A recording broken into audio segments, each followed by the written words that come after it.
Hello everyone, I'm Mariana Brasfield and I'm excited to share with you my capstone project, the culmination of my journey in the LDT program at the University of Houston. Over the past year, I've dedicated myself to addressing a pressing issue faced by educators like myself, which is preparing students for digital standardized tests, particularly the STAR exam here in the state of Texas. As a STAR grade level teacher, I've personally experienced the challenges of adapting instruction to meet the demands of this new format. While analyzing the problem, one of the most significant issues we've encountered was a requirement for students to have prior experience with the testing software and new item type questions of the test. These often provide students with unnecessary stress and anxiety, and it has presented itself as a significant barrier for both educators and students alike. To tackle this problem, I decided to focus my project on helping educators master the Texas Formative Assessment and Resource Software, TFAR, to create assessments that closely mimic the STAR format. By empowering educators with the knowledge and skills to navigate TFAR effectively, we could create a more supportive environment for students and enhance their confidence in using the software. Educators would also gain valuable insights into students' areas of difficulty, enabling them to tailor instruction more effectively and drive student learning forward. Throughout my presentation, I'll walk you through the development process of the website I created to support this initiative and discuss the various components that make up my capstone project. Before we dive in, there's a little bit about me. I am currently a third grade math and science dual language teacher, and I've been in the classroom for about 7 years. I received my bachelor's degree at the University of Houston in 2016, and I am currently in my last semester of the LDT program at the University of Houston.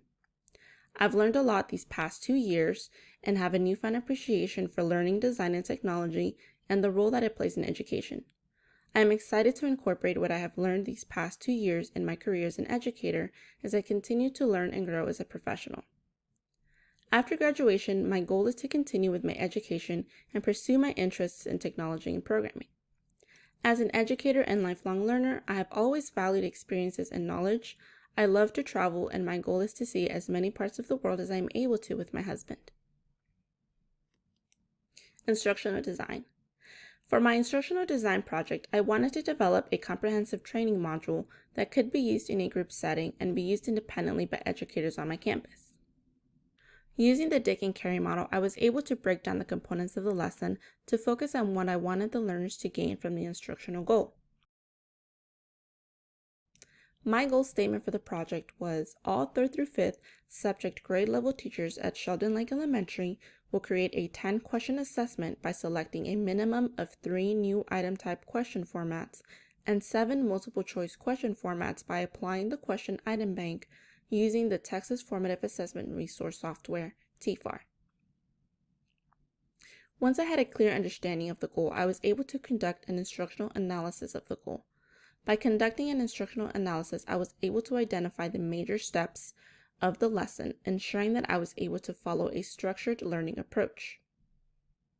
Additionally, a thorough learner analysis and context analysis allowed me to understand the learner's current skill sets, attitudes, motivations, and preferences, which allowed me to design the module more effectively.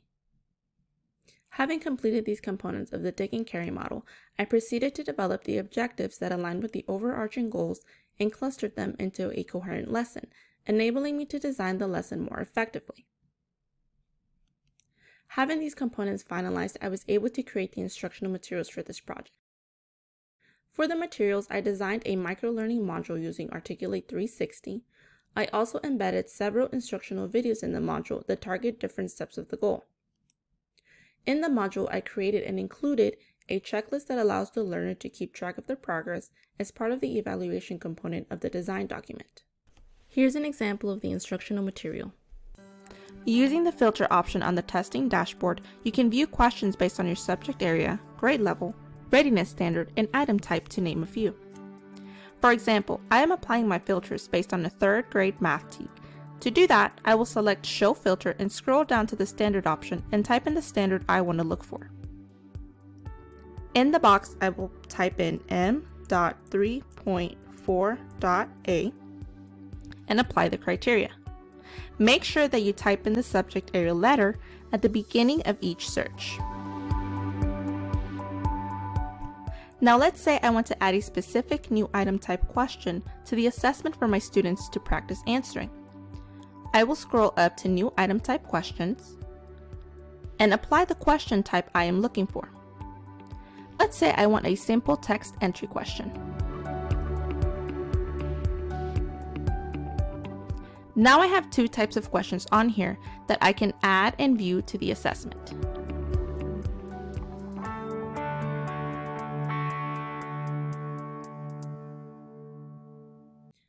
Literature review. As part of the Capstone project, we had to conduct research on a topic relevant to our instructional goal.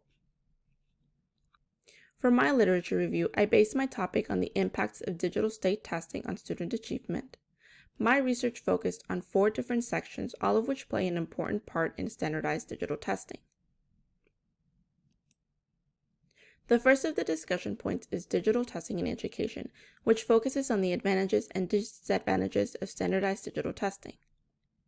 Some of the advantages discussed were the cost-effectiveness of digital testing versus paper-based assessments and the reduction of human errors during the administration of the exam. According to the research, the online digital tools available to students during the test made the test more accessible as they resembled classroom experiences. Despite the effectiveness of a digital test, students struggled with the formatting of test questions, especially during the English Language Arts test, where the passage was formatted to fit smaller screens, making it difficult for students to read. Technological infrastructure. The research also highlighted the inconsistencies in the technological infrastructure and brought forth issues dealing with equitable access to technology. The research found that students with limited access to technology outside of the classroom tended to perform lower than their peers with access to technology as they were able to log in more learning hours. These findings highlight the socioeconomic disparities in student performance based on equitable access to technology. Challenges with the infrastructure led to slow loading times, to students being logged out of the test mid-test, and login difficulties, all of which resulted in irregular test results and missed deadlines, leading states to grant extensions, further complicating the testing process. In this section, we will be discussing the impacts that digital testing has had on student achievement. According to the research, digital testing has led to substantial decreases in student performance, especially in subject areas like math and reading, with a significant decline in ELA performance. However, some researchers argued that there was no correlation between lower test scores and the mode of delivery for standardized tests, suggesting that additional factors could be affecting student performance. Which brings us to the last section of the review, pedagogy. According to the research, there are 2 factors attributed to students' challenges with online high-stakes testing. The first is the fragmentation of knowledge and teacher-centered instruction. The fragmentation of knowledge, which, according to Wayne O., deals with content that is taught in isolated pieces that focus on the content of the test.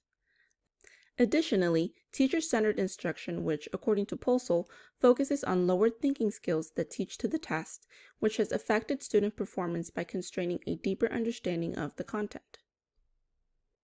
These challenges, coupled with the redesign of state testing, has added an extra layer of difficulties, particularly for students in the state of Texas.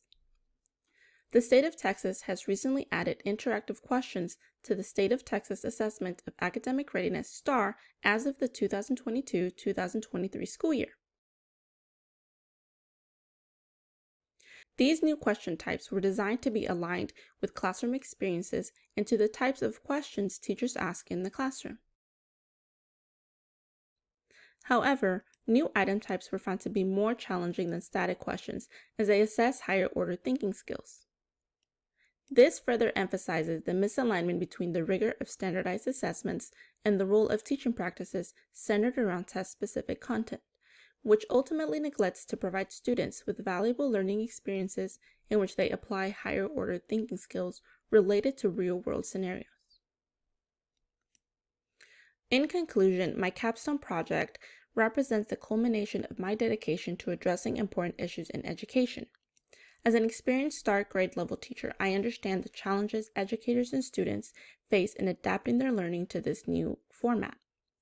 Throughout my presentation, I walked you through the development process of my project and discussed the various components that make up my capstone project for the LDT program. Thank you for your time.